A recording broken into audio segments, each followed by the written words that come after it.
을 사랑하시면 크게 아멘 하십시다. 아멘. 대전에서 목회하고 있는 목사입니다. 우리 교회 작년에 올해 2월에 예수 부흥회를 하는데 3일째 되는 날이 마음에 제일 늦게 오는 거예요. 사람들이 안 오는 거예요. 그래서 첫날도 그냥 뭐 열심히 오더니 둘째 날 오더니 셋째 날쯤 되니까 아니 시간은 다 돼가는데 와야 될, 죄송해요, 이건 나쁜 의미를 하는 게 아니라 인간들이 오질 않는 거예요. 그래서 두렵고 떨림으로 주님 빨리 좀 보내주십시오. 근데 내가 하는 기도가 영혼을 위한 기도가 아니라 아주 빨리 좀 채워주십시오. 다시 있지라고 하는 내 과시용의 인간적인 욕심이 더 많았다는 생각이 너무 많이 들더라고요. 근데 오늘 이제 우리 7시에 제가 첫 타임인데 어제도 많이 오셨고 또 첫날에도 많이 오시고 김혜공 목사님도 마음속에 왜 이렇게 성도들이 안 오지? 이 귀한 말씀을 나와 똑같은 마음을 느꼈겠다라는 생각이 듭니다. 오늘 셋째 날입니다. 성령께서 놀랍게 역사하시고 오늘 예수님을 만나주시는 거룩한 시간 되시기를 주님의 이름으로 간절히 축원합니다. 저는 주일 예배를 드릴 때 거의 바지를 입습니다. 30대와 40대는 죽자사자 치마만 입었습니다. 바지는 절대 강대상에 안 입고 섰는데 한 50대쯤 되니까 너무 힘든 거예요. 치마 입고 올라가니까 준비하는 것도 많고 그래서 이제 바지를 입기 시작했는데 세상에 그렇게 편할 수가 없는 거예요. 오늘처럼. 그런데 작년 맥주감사절 날 제가 모처럼 또 치마가 많잖아요. 치마를 입고 예배를 드렸는데 치마가 뭐야? 뭐 스카트라고 말해야 되는데 치마를 입고 모처럼 만에 예배를 드렸는데 주일 예배를 마치고 내려오니까 우리 교회 주일학교 1학년인 남자 성도님께서 나를 보더니 가까이 와서 신기한 듯 바라보는 거예요. 그리고 물었어요. 여자였어요? 참고로 저희 교회 주일학교 성도님들은 저희 교회 전사님도 오셨지만 제 성별에 대해서 많이 혼돈스러워하는 성도들이 가끔 있는지라 예사로운 일도 아니고 해서 그저 유연하게 제가 씩 웃어주었습니다. 뭐 여러분들 제가 남자 같다니까 다 너무 고소해하는지 왜 그럴까. 그러다가 그 다음 주일날 다시 치마가 아닌 변함없이 입던 바지를 입고 예배를 드린 후에 용감하게 내 성별을 묻던 주일학교 남자아이예요. 성도님 앞으로 다가갔습니다. 그 녀석 이름이 우진이었어요. 우진아, 목사님이 여자야 남자야? 우리 주일학교 성도님께서 하시는 말씀 심히 고민하더니 모르겠는데요 라고 말하더라고요. 여러분은 아시죠? 제가 남자인지 여자인지 너무 잘 아실 겁니다. 그럼에도 불구하고 제 성별을 구별하지 못하는 주일학교 성도님으로 인해서 제가 결코 염려하지 않는 것은 지금은 우리 아이들이 제가 여성적인 모습이 없고 그렁그렁하니까 남자일 수도 있어 라고 생각할 수 있는데 좀 헷갈릴 수도 있지만 세월이 흐르면 그래서 그 형이요, 그 우진이의 형이 말하기 엄마 여자야 여자 이렇게 말하는 것처럼 누가 가르쳐주지 않아도 이렇게 시간이 지나면 제 성별을 분명히 알 겁니다. 김한태 목사님 왜 이렇게 웃으세요? 그렇게 남자 같아요. 우리 아이들의 혼돈스러움은 절대 염려하지 않아도 됩니다. 그러나 우리가 오늘 염려해야 될 것이 있습니다. 우리가 만난 예수님이 나의 예수님. 아멘. 우리가 믿는 예수님이 나의 구원자. 아멘. 우리가 이제까지 확신했던 예수님이 나의 하나님인 것을 모르고 세상의 신들 중에 하나라고 생각한다면 예수냐 공자냐 예수냐 부처냐 이렇게 생각한다. 뭐 아무 신이나 하나 찍으면 되지 이렇게 생각하신다면 뭐 그런 분들이 없겠지만 조금 더 나아가 신앙의 세월이 좀 길다 해서 예수냐 아니면 나냐 누가 내 인생의 주인이냐 이 문제로 고민하신다면 이건 진짜 심각한 문제를 넘어 죽고 사는 문제까지 가게 됩니다. 그래서 예수 부흥회는요 사실 생과 사의 갈림길에서 선명하게 생과 죽음의 갈림길에 서 있는 우리의 모습을 되돌아봐야 합니다. 그래서 오늘 우리가 이렇게 고백했으면 좋겠어요. 여기 뭐 아이들도 별로 우리 방주밖에 막내 아이밖에 없지만 한번 따라서 해보시겠어요? 아이, 다 아는데 하지 말고 예수님은 나의 예수님. 예수님은 나의 예수님. 예수님은 나의 구원자. 예수님은 나의 구원자. 예수님은 나의 하나님.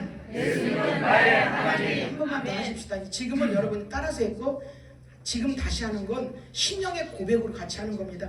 예수님은 나의 예수님. 예수님은 나의 예수님. 예수님은 나의 구원자. 예수님은 나의 구원자. 예수님은 나의 하나님. 예수님은 나의 하나님. 오늘 밤 우리 주일학교 성도처럼 여자였어요? 라고 하는 것처럼 예수님이셨어요? 누구세요? 이런 혼돈스러움이 아니에요. 나의 예수님, 나의 구원자, 나의 하나님이 여러분의 정답이 되시기를 주님의 이름으로 간절히 축원합니다. 여러분 양옆으로 예수님을 만납시다. 우리 앞뒤로 한 5분씩만 인사하시면 좋을 것 같아요.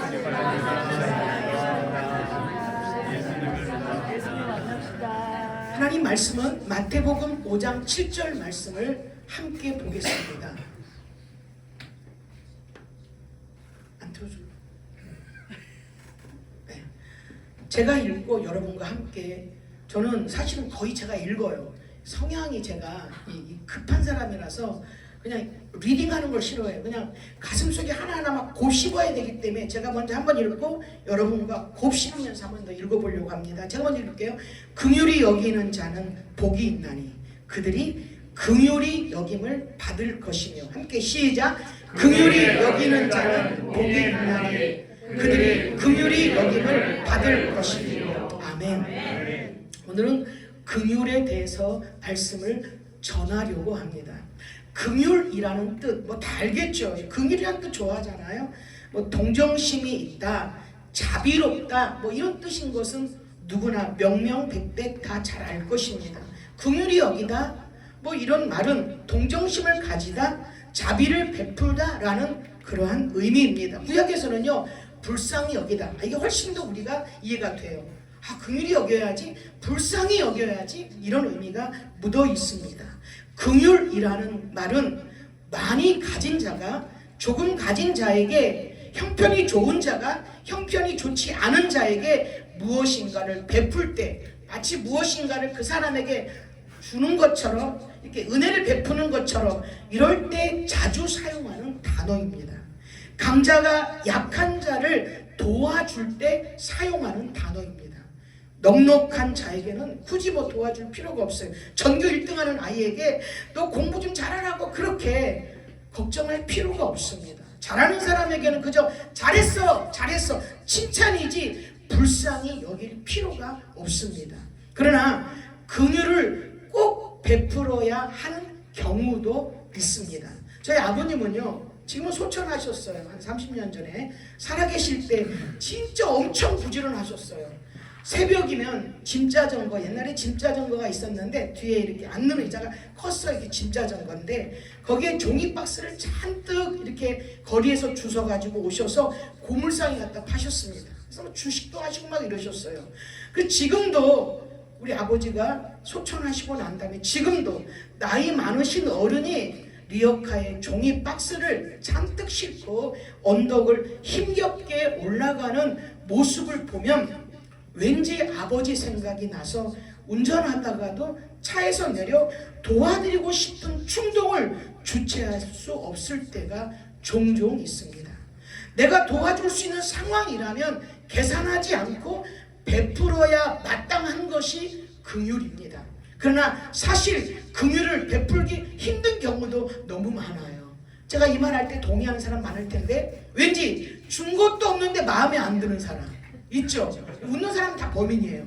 우리가 이런 사람을 거시기 한 사람 뭐 이렇게 말해요. 사이가 좋지 않은 사람, 너무 거꾸러운 사람, 뭐 안 좋은데도 별로야. 이런 불편한 사람들에게는 선뜻 손을 내밀기가 쉽지 않는 거예요. 인간은 살면서 스스로 긍휼을 선택합니다. 무슨 말이냐면 긍휼을 베풀고 싶은 자, 긍휼을 베풀고 싶지 않은 자를 우리 자신이, 내 자신이 구분하고 선택하며 살아갑니다. 상처 준 사람, 원수 관계에 있는 사람에게는 절대로 긍휼이라는 카드를 쓰려고 하지 않습니다. 그러나 좋은 관계에 있는 사람에게는 긍휼을 베풀기를 아까워하지 않아요. 주저하지 않아요. 우리가 보편적으로 생각하는 긍휼은 더 나은 환경에 있는 자가 열악한 환경에 있는 자에게 베풀 수 있는 것이다. 일반적으로 이렇게 생각한답니다. 긍휼을 베푸는 것은 형편이 더 좋거나 마음의 여유가 있는 사람의 입장에서 사용될 수 있는 말이야, 이렇게도 생각합니다. 예수님 당시에는요, 율법을 열심히 지키면 하나님이 그 사람을 긍휼히 여기신다고 생각했습니다. 한번 이해해 보세요. 말씀을 잘 지키는 자들에게, 말씀대로 사는 자들에게 하나님이 그래, 너 말씀 잘 지키니까 은혜를 베푸시고 내가 너를 불쌍히 여겨줄게, 이렇게 여기시지만 말씀대로 살지 않고 그 말씀을 외면하는 자에게는 절대로 긍휼을 베풀지 않고 오히려 심판하신다고 생각했습니다. 열심히 말씀을 지키고 부지런히 율법을 준수하는 자는 하나님이 당연히 상급을 주셔야 마땅하고 그런 자들에게는 긍휼이 당연하다고 생각했습니다. 열심히 계명을 지키면 하나님께서 계명을 지키는 의인을 외면하지 않고 고통을 당할 때 반드시 주의 긍휼함을 통해서 건져주신다고 생각했습니다. 뿐만 아니라 긍휼히 여기는 대상이 유대인들은요, 아브라함 자손 이것에 한정되었다라는 한정판 명품 인생은 유대인밖에 없어, 이런 자부심을 이스라엘 백성들은 가지고 있었습니다. 그리고 이방인들에게는 절대 이 구원이, 이 긍휼이 허락되지 않아 단정적으로 그들은 생각하며 이방인들에게는 긍휼이라는 단어를 쓰지 않으려고 했습니다.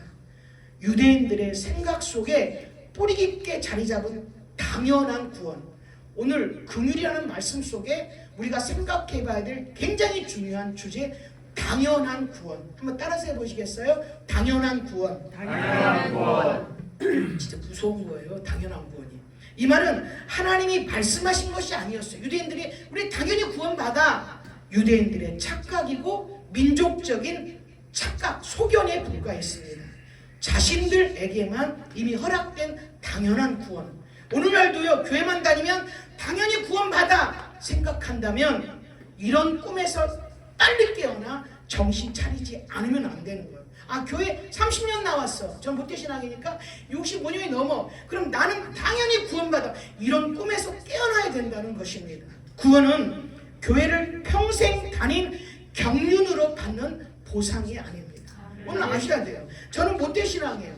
모태신앙으로 구원받지 못해요. 모태신앙이 우리 어머니 뱃속에서부터 우리 목사님이, 제가 감리교 출신인데 지금은 감리교가 아니지만 그 감리교의 목사님이 지금 돌아가셨지만 그분이 맨날 우리 어머니 배에 손을 얹고 하나님 저를 축복을 엄청 하셨어요. 그래서 목사님의 축복 때문이 아니라 예수님이 나를 사랑하셔서 이 부족한 죄인을 여기까지 인도하셨지만 그렇게 모태에서부터 하나님의 사랑을 받았어요. 그건 구원의 조건이 되지 않아요. 권사, 장로, 집사, 목사라서 구원 받는 것이 아니에요. 당연한 구원은 없습니다. 예수를 믿어야 구원 받는 것입니다. 그래서 직분 구원론은 없다.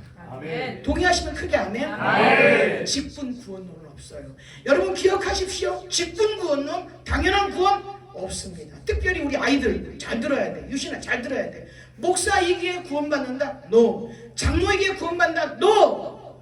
목사 장로는 좀 찔리겠지만 목사 자녀에게 구원받는다? 아니야.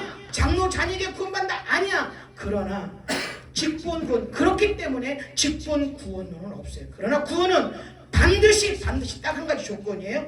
예수를 믿어야 구원을 받습니다. 오늘 이 시대는 내가 긍휼히 여기는 조건이 먼저 이루어지면 예수님이 우리를 긍휼히 여겨주실 거야.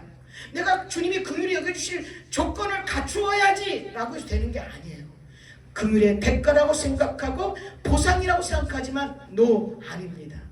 여러분, 긍휼은 조건이 아니에요. 서로 돕고 서로 도와주다 보면 서로 행복해지고 그 행복을 추구하는 사회를 지향하게 되는 것이 긍휼이 아니에요. 이웃사람, 인간이 서로를 돕고 불쌍하게 여기는 것이 구원을 받는 조건이 아니라고 주님이 말씀하십니다. 인간관계 회복, 서세술로 천국 가는 게 아니에요. 유감스럽게도 서로 돕고 사는 것이 천국을 이루는 것이 아님을 말씀하세요. 여러분이 열심히 착한 일 해보세요. 천국 갈 수 있나? 천국 못 가요. 예수님 못 만나면. 여러분 열심히 교회 충성하고 청소도 많이 하고 여러분 교회 안에서부터 막 열심히 헌금도 많이 한다고 예수님도 못 만났는데 그것 가지고 천국 간다? 못 간다니까요. 천국은 헌신으로 가지 않아요. 하나님은 인간에 대하여서 분명하게 말씀하시고 싶은 것이 있답니다. 우리가 열심히 주를 위해 살면 그 대가로 주님이 우리를 긍휼히 여겨주신다는 말이 아니에요. 하나님은 인간이 의인일 때 사랑하지 않으셨어요. 하나님은 인간이 하나님 앞에서 정말 사랑받을 조건이 있을 때 우리를 사랑하신 것이 아니었어요. 오늘 이건 계속 반복되는 말씀이에요. 반복은 어제 말했죠. 강조라고. 반복은 강조라고 말했어요. 예수님은 누가복음 10장에서 강도 만난 자의 이웃이 누구냐? 사마리아 사건을 강도 만난 자의 이웃이 누구야? 물으셨어요. 여리고를 가다가 한 사람이 불행하게도 강도를 만났죠. 강도 만난 자는 피투성이가 되었어요. 정말 숨이 끊어지기 일보 직전만큼 머리부터 발까지 굉장한 중상을 입었죠. 죽어가는 상태였기에 스스로 도와달라고 요청할 수가 없었습니다. 그 당시에요, 유대인과 거의 원수지간이었던 사마리아 사람은 강도 만난 자로부터 도와달라는 요청을 받지는 않았지만 강도 만난 자를 불쌍히 여기는 마음을 가지고 있었어요. 강도 만난 자가 피투성이가 되어서 나 도와주세요, 헬프미 하지 않았어요. 말 한마디 할 수 없는데 지금 예수님이 말씀하시는 이 예화 속에서 사마리아 사람은 그저 이 사람이 도와달라는 말도 하지 않았는데 그를 향해 불쌍히 여기는 마음을 가졌다는 것입니다. 그는 상대방이 원수인지 아닌지는 중요하지 않았어요. 이 유대인이야? 그럼 난 도와주지 않을 거야. 이게 아니었어요. 조건이 아니었어요. 그저 안타까움으로 지금 당한 그 상황을 바라보면서 돕고 싶었습니다. 내가 도와주면 누군가가 언젠가는 나를 도와줄 거야. 내가 착한 일을 하면 언젠가는 그 착한 일에 대한 대가가 지불될 거야. 이런 마음으로 사마리아 사람은 강도 만난 자를 돌아보지 않았습니다. 이것이 예수님의 마음이고 진정한 긍휼이었습니다. 이 말은 우리가 요청하지 않았을 때 은혜를 주신 분이 바로 예수님이십니다. 다시 말할게요. 우리가 요청하지 않았어요. 주님 나 구원 좀 해주세요. 나 주님 사랑해주세요. 요청하지 않았는데 은혜를 주신 분이 바로 예수님이십니다. 우리가 죄인 되었을 때 우리를 뜨겁게 사랑하신 분이 예수님이세요. 그래서 예수님만이 진정한 우리의 이웃이거든요. 불완전한 인간은 누구도 완전한 이웃이 될 수 없습니다. 서를 보니까 그래요. 누군가를 도와주고 그 사람이 나한테 잘못하면 내가 언젠가 도와준 것 있잖아. 뒤끝 강렬해서 그 사람에 대해서 오히려 미움으로 변합니다. 오직 예수님만이 완전한 이웃이고 예수님만이 진정한 긍휼을 주실 수 있는 분입니다. 누가복음 10장은 이렇게 말하고 있어요. 그 당시 바리새인들은 하나님은 오직 의인에게만 긍휼을 베푸신다. 죄인에게는 긍휼을 베풀지 않아. 왜? 죄인이고 더럽고 추악하니까. 마치 뿌린 대로 거두는 속담처럼 그들은 선을 행하면 상을 받고 악을 행하면 철저하게 거기에 대한 대가를 받는다라고, 벌을 받는다고 말했습니다. 바리새인들은요, 하나님께서 의로운 자에게만 긍휼을 베푼다고 믿고 있었답니다. 사람들은 의인에게 그 은혜를 베푸는 것이 당연하다고 여기지만 예수님은 단 한 번도 은혜 베풀 자를 의인이 받아야 된다라고 말씀하신 적이 없는 거예요. 이걸 기억하셔야 돼요. 사람들은 의인에게 은혜를 베푸는 거야. 열심히 충성한 자에게 은혜를 베푸는 거야. 긍휼히 여기시는 거야. 그런데 단 한 번도 주님은 열심히 충성한 자에게만 긍휼을 베풀고 열심히 헌신한 자에게만 긍휼을 베푸신 적이 없다니까요. 성경은 오직 구원자에 대한 내용입니다. 성경은 오직 예수만 말해요. 긍휼히 여기는 자는 구원자가 할 사역에 대한 내용입니다. 구원자 예수님은 죄인을 긍휼히 여기기 위해서 이 땅에 내려오셨습니다. 긍휼히 여길 자를 찾으시는 구원자는 스스로 의인이라고 여기는 자를 절대로 긍휼히 여기지 않으십니다. 예수님은 의를 행하는 자에게 긍휼을 베풀고 의를 행하지 않는 자에게는 심판을 한다고 말한 바리새인들의 생각이 분명하게 너무나 잘못되었다고 주님이 말씀하셨습니다. 예수님은 이 땅에 오셔서 인간의 정체성을 고발하셨다? 아니 알려주셨다? 선포하셨다? 세 가지가 다 맞다고 생각하는데 예수님이 이 땅에 오셔서 인간의 정체성을 알려주셨어요. 로마서 3장 23절 말씀을 보면 이렇게 써 있어요. 로마 3장 23절.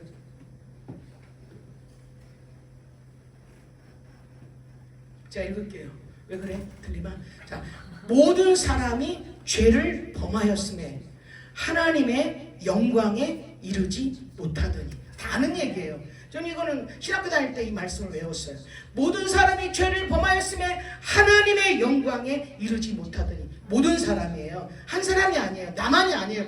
모든 사람들이 죄를 범했어. 하나님의 영광에 이르지 못해. 모든 사람이 하나님께 범죄하고 타락했기 때문에 어떤 사람도 의로운 사람이 없는 겁니다. 그래서 타락하여 의가 없는 모든 인간에게는 단 한 사람도 빼놓지 않고 구원이라는 긍휼이 필요함을 말씀하시는 거예요. 이게 소망인 거예요. 우리 모두에게, 어떤 사람에게 이 사람은 안 돼, 이 사람은 뚜껑을 딱 열어보면 너무 더러워서 이 사람은 안 돼, 이게 아니라 우리 모두에게 단 한 사람도 빼놓지 않고 누구든지 구원이라는 긍휼이 필요함을 예수님이 말씀하시는 거예요. 아멘. 누구도 단 한 명도 예수님의 긍휼이 없으면 구원을 받지 못합니다. 아멘. 예수님은 긍휼을 베풀고 싶은 자에게 긍휼을 베푸세요. 아세요? 예수님은 긍휼을 베풀고 싶은 자에게만. 어떻게 이런 말씀하시지? 아니 예수님이 사랑이 많으신 예수님이 누구든지 해야 되는데 긍휼을 베풀고 싶은 자에게 긍휼을 베푸신대요. 모든 인간이 죄인이지만 정말 두렵게도 전부에게 긍휼을 베풀지 않으신대요. 하나님의 구원받기로 선택한 자에게만 긍휼을 베푼다. 이런 설교를 하면요, 어떤 사람은 그래, 주님은 어쩌면 그렇게 편견이 심하지? 아니 하나님께서 나를 사랑하셔서 예수님을 나만 위해서 보내주셨다는 확신을 가지고 살아야지. 아니 어떻게 주님이 편견이 많으셔? 계속 부정적으로만 생각하는 거예요. 이것은 인간의 기준이 아니라 전적인 하나님의 기준인, 하나님이 구원받기로 선택한 자에게 긍휼을 베푸신다. 오늘 이 자리가요, 예수님이 선택하신 자리인 것을 믿으면 한번 아멘 해보십시오. 정말 그렇다니까요. 저 여러분 유도신문하지 않아요. 주님이 나를 사랑하셔서 나를 부르셨어. 불쌍히 여기시기 위해서 여기 서 있어 말하지만 나 역시 긍휼이 필요한 사람이고 여러분도 긍휼이 필요한 사람인 줄로 믿습니다. 그래서 예수님은 1세기에 죄인을 정죄하는 바리새인들과 이스라엘 백성들의 완악함을 꾸짖으셨습니다. 언제부터 세리와 창녀가 심판의 대상이 되었는가? 그 기준은 누가 정했는가? 예수님은 백성들의 완악함을 꾸짖으셨어요. 언제부터 종교 지도자들이 구원의 대상을 결정했는가? 그들이 율법과 계명을 다 지켰다고 누가 너희들을 인정했는가? 라고 주님은 계속 물으시는 거예요.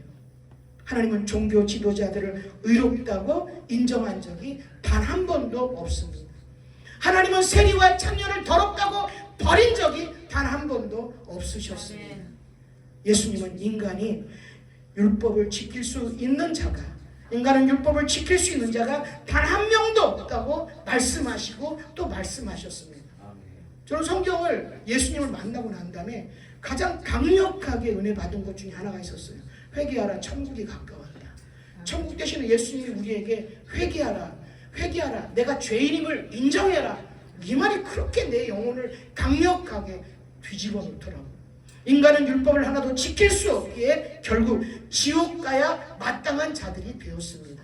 그러나 하나님의 긍휼하심은, 그 사랑하심의 긍휼하심은 너무나 컸습니다.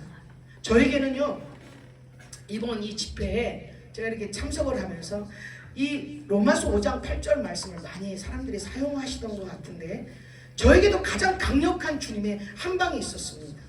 의심 많은 도마와 같은 날, 매일매일 주님을 부인하는 베드로와 같은 나를, 가룟 유다처럼 예수님을 이용해서 내 뱃속을 채우려는 천박한 나를 단 한 방에 넘어뜨린 말씀이 로마서 5장 8절 말씀이었습니다. 그 말씀은 어제 한 것처럼 안 해주네요. 우리가 아직 죄인 되었을 때 그리스도께서 우리를 위하여 죽으심으로 하나님께서 우리에게 대한 자기의 사랑을 확증하셨느니라. 아멘. 괜찮아요. 제 목소리가 너무 좋아서 제가 잘 읽으면 훨씬 은혜가 됩니다. 다시요. 우리가 아직 죄인 되었을 때, 저는 이 말이 너무 좋은 거예요. 우리가 아직 죄인 되었을 때, 죄인이시죠? 아멘.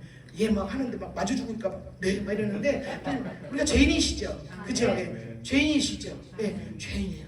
우리가 아직 죄인 되었을 때 이 말이 사무치더라고요. 내가 죄인 되었을 때, 내가 죄인인데, 내 정체성이 죄인인데 그리스도께서 우리를 위하여 죽으심으로 하나님께서 우리에게 대한 당신의 사랑을 확증하셨대.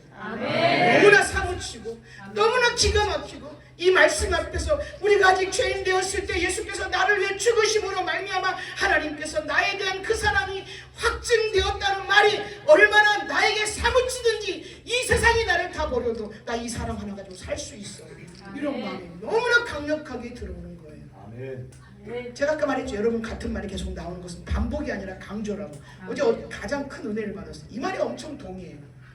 예수님은 내가 의인일 때 사랑하신 것이 아니에요. 예수님은 죄인이었을 때 나를 사랑하셨어요. 아멘. 나를 사무치도록 만든 말씀이 바로 로마서 5장 8절 말씀이었습니다. 아멘. 인생의 광야를 지날 때, 고통의 골짜기를 통과할 때, 누구에게도 말할 수 없는 슬픔과 서름과 진하고 깊은 고독이 북받쳐 올라 고개를 숙이고 짐승처럼 울부짖고 싶을 때 주님이 나에게 하시는 말씀, 네가 죄인 되었을 때 나는 이미 너를 미치도록 사랑했다. 아멘. 네가 죄인일 때 나는 이미 너를 미치도록 불쌍히 여겼다. 나를 불쌍히 여기시는 주님의 사랑. 우리가 종교적 열심을 가지고 주님을 위해 구제와 헌신의 목숨 걸었기에 우리를 구원하신 것이 아니에요. 우리의 조건을 보시고 우리를 부르신 것이 아니에요. 예수님은 인간이 죄인 되었을 때부터 어떤 조건도 어떤 요구도 원하지 않으시고 우리를 위해 아무 조건이 없이, 아무 조건이 없대. 내가 밉게 생겼던, 내가 더럽게 생겼던, 내가 추악하던 아무 조건이 없대. 그런 나를 위해 죽으심으로 하나님의 사랑을 확증하신 줄로 믿습니다. 그 확증이 바로 구원이에요. 죄인을 구원하시는 그 사랑의 확증, 죄악으로 가득 찬 인생을 사랑하시는 사랑, 탕자와 같이 돼지 쥐염 열매로 배를 채우며 온몸은 세상의 정욕과 욕심의 썩은 냄새로 가득하여 악취가 나는 나를 그저 부둥켜 안고 지근히 여기는 사랑, 그 사랑이 나를 향한 주님의 사랑인 줄로 믿습니다. 그 긍휼의 사랑, 지독한 긍휼, 지독한 긍휼, 그 사랑을 나에게 확증하셨대. 우리에게 확증하셨대. 할렐루야! 할렐루야! 우리가 의를 행했기에, 우리가 헌신했기에, 우리가 죽도록 충성했기에 사랑한 것이 아니에요. 그래서 저는 율법 완성이 너무 좋아. 왜? 나를 고발하는데 그 고발 속에서 나를 버리지 않는 주님의 사랑이, 그것이 나에게 사무치게 느껴지니까 전 율법 완성 설교할 때 가장 행복한 것 같아. 우리의 조건, 우리의 열심, 우리의 노력이 아니에요. 죄인임에도 불구하고 사랑하시는, 이 단어를 한번 써볼게요. 주님의 신적인 긍휼입니다. 신적인 긍휼, 거룩한 독선적인 사랑, 그 치명적 사랑이 아니었다면 결코 만날 수 없는 구원, 결코 만날 수 없는 긍휼, 오늘 밤 그 긍휼을 만나시기를 주의 이름으로 간절히 축원합니다. 오늘 밤 그 구원을 만나시기를 주의 이름으로 간절히 축원합니다. 오늘 밤 그 구원을 발견하시기를 주의 이름으로 간절히 축원합니다. 긍휼을 베푸시는 주님 앞에서 인간의 죄의 크기 결코 중요하지 않아요. 아세요? 여러분 1%의 죄도 99%의 죄도요 똑같은 돌이라면 물속에 다 가라앉아요. 우린 죄 가지고 너는 큰 죄를 졌으니까 나는 작은 죄를 졌기 때문에 너보다 낫다라는 말은 성경 안에서, 예수님 안에서 절대로 통용할 수 없는 말입니다. 창녀든 바리새인이든 세리든 다 똑같은 죄인입니다. 나나 여러분들이나 모두 똑같은 죄인이에요. 죄는 100%나 90%나 다 똑같다는 겁니다. 우리의 과거는 영적으로 고아였습니다. 과부였어요. 나그네였어요. 영적 고아, 부모를 알아보지 못합니다. 하나님을 알아보지 못해요. 그림자만 압니다. 무늬만 알아요. 우리는 하나님 아버지를 거부하고 하나님의 아버지의 사랑을 알지 못하는 영적 고아였습니다. 우리는 영적 과부였어요. 신랑 되신 예수님을 잃어버린 사람이었어. 고멜처럼 신랑 되신 예수님은 여전히 그 자리에 계시는데 우리는 예수님이 누군지도 모르고 나만 세상에 버려진 것처럼 세상에서 나홀로 남은 것처럼 외로워하고 괴로워하고 깨지고 부서지는 삶을 살아가는 남편 없는 과부처럼 살았습니다. 우리는 영적 나그네였습니다. 나그네는 집이 없어 평생 방황하며 돌아다닙니다. 나그네는 환영하는 자가 없어요. 우리는 인생의 주인이 누군지 몰랐어. 우리의 진짜 집인 아버지 집을 몰랐어. 우리는 인생의 주인을 몰랐고 우리는 어디로 가야 하는지 알지 못하는 나그네와 같은 인생이었습니다. 우리의 종착역이 어디인지도 몰랐습니다. 믿다 보면 어딘가에 들어가겠지. 누구도 돌아보지 않고 세상에서 가장 추악하고 가망 없는 노숙자와 같은 죄인들이었습니다. 그러나 이제 예수님께서 영원한 긍휼의 중재자가 되어주셨어요. 영원한 긍휼의 중재자, 내가 먹일래 왜 나에게 감당할 수 없는 이 사랑을 부어주시나. 예수님의 8가지 사역은 인간의 행함을 강조하지 않아. 인간이 무엇을 행하는 내용이 아니라 예수님이 앞으로 이루실 사역을 미리 선포한 마음, 선포한 말씀이 바로 율법 완성입니다. 율법 완성은 주님이 다 이루시고 다 완성시키셨어요. 우리가 해야 할 숙제가 아니라 이미 주님이 다 이루어주신 놀라운 역사요 은혜인 것입니다. 우리가 긍휼을 예수님으로 해석하지 않고 우리가 이 땅에서 열심히 긍휼히 여기자로 해석한다면 타 종교처럼 윤리와 도덕과 상식으로 갈 수밖에 없습니다. 따라서 아주 반드시 예수님의 사역으로 먼저 보아야 합니다. 긍휼은 예수님의 사역이지 우리의 사역이 아니에요. 우리는 긍휼히 여길 수 없어. 긍휼은 예수님 외에는 할 수 없는 것이 긍휼입니다. 마태복음 5장 7절에 긍휼히 여기는 자는 복이 있나니 그들이 긍휼히 여김을 받을 것이며, 이 말씀은 예수님이 죄인을 긍휼히 여기셔서 자신의 생명까지 주신다는 말씀입니다.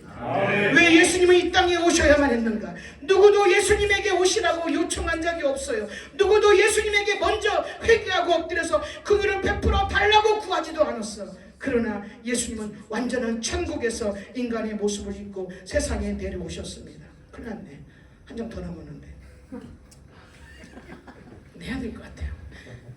입이 또 다시 안 부를 거니까 좀 더 할 거예요. 신적인 영광과 모든 권세를 다 버리고 이 땅에 오셨습니다. 이 세상이 예수님을 결코 대접하지 못할 것을 아시면서 오셨어.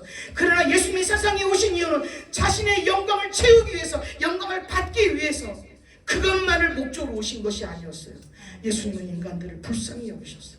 인간은 지옥이 확실하게 내정되어 있는 존재인데 이 땅에서 죽을 때까지 고통 속에 살다가 결국 죽음을 맞이하고 죽음 위에 지옥이라는 영원한 고통으로 가는 불쌍한 존재가 인간입니다.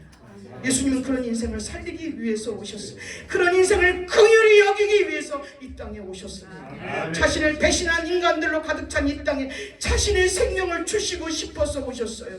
구원을 주시고 싶어서 오셨어요. 무시해도 될 자들을 불쌍히 여기셨고 은혜를 베풀 필요가 없는 그렇게 패역한 자들을 불쌍히 여기셨습니다. 예수님은 말로만 긍휼을 베풀지 아니하시고 인간이 마땅히 받아야 될 모든 죄를 다 짊어지셨습니다.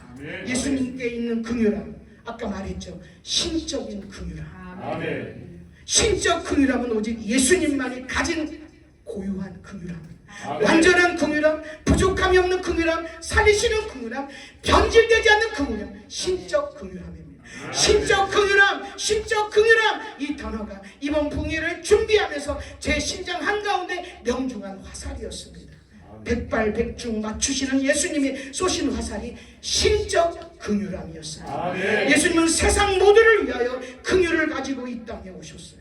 예수님은 긍휼히 여기는 자를 위하여 대신 죽을 수 있고 자신의 생명을 바쳐서 죄인의 어떠한 죄도 용서해 줄 수 있습니다.